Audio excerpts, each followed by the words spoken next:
Hello class 6. Today we are going to learn about multiplication of polynomial part 2. In the previous class, in the previous video, we have discussed about the multiplication rule. So today we are going to continue from exercise 19C. Question number 7, number 1. Here you can see the two binomials. The binomial means expression with two terms. X plus 2 is a binomial with x and 2 as one of the term, and x plus 10 is another binomial. So if you have to multiply x plus 2 with x plus 10, how we are going to do? So let's look at the solution. X plus 2 and x plus 10, when you multiply, first you break down this first binomial in terms of x and 2. So first this first term will multiply x plus 10, and then plus 2 will multiply x plus 10 again.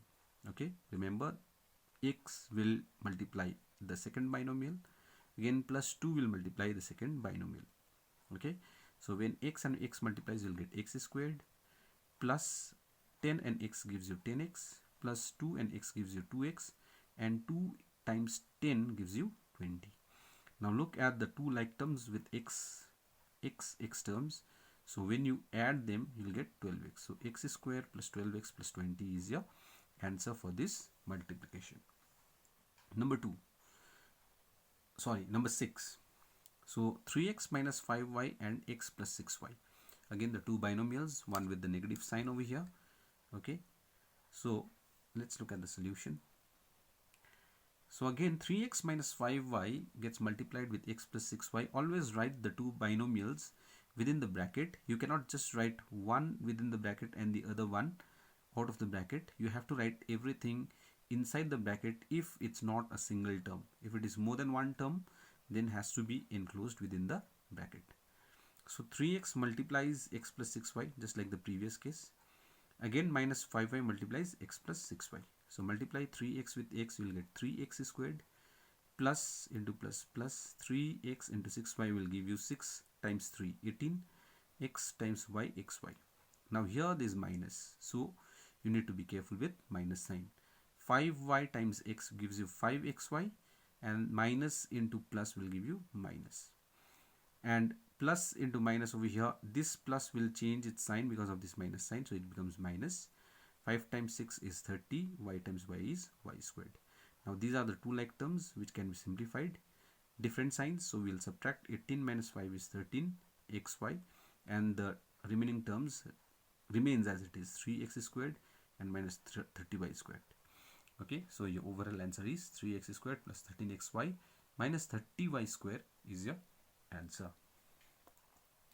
I hope it's clear. So next, let's move on to question number 8, as question number 7 remaining you can do. So let's look at question number 8, multiply. Again, question number 5 directly I am moving towards, because the rest is quite simple, you can do.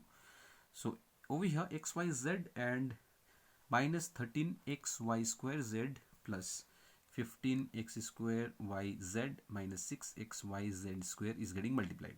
So this is a this is a trinomial, 3 terms, and there is a single term monomial over here. So let's multiply.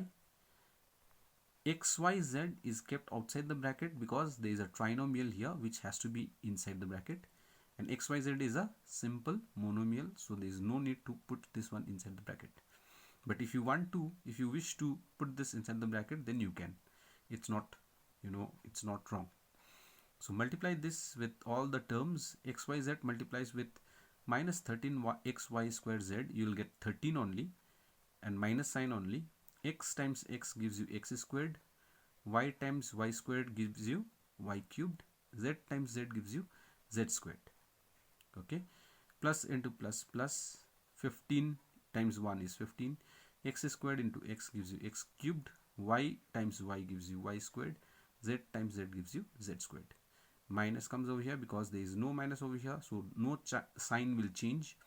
So 6 comes over here, 6 times 1 is 6, x times x is x squared, y times y is y squared, and z squared times z is z cubed. So here you can see there is no like terms. X squared y cube z squared, x squared y squared z cube, x cube y squared z squared. So no terms is repeating, therefore this becomes your simplified answer. Alright, so that much for today's video. We are making it short because most of the exercise are of the same type, so you can easily do do the assignment. The assignment is page number 178, exercise 19C, question number 7, 8 and 9. Okay, thank you.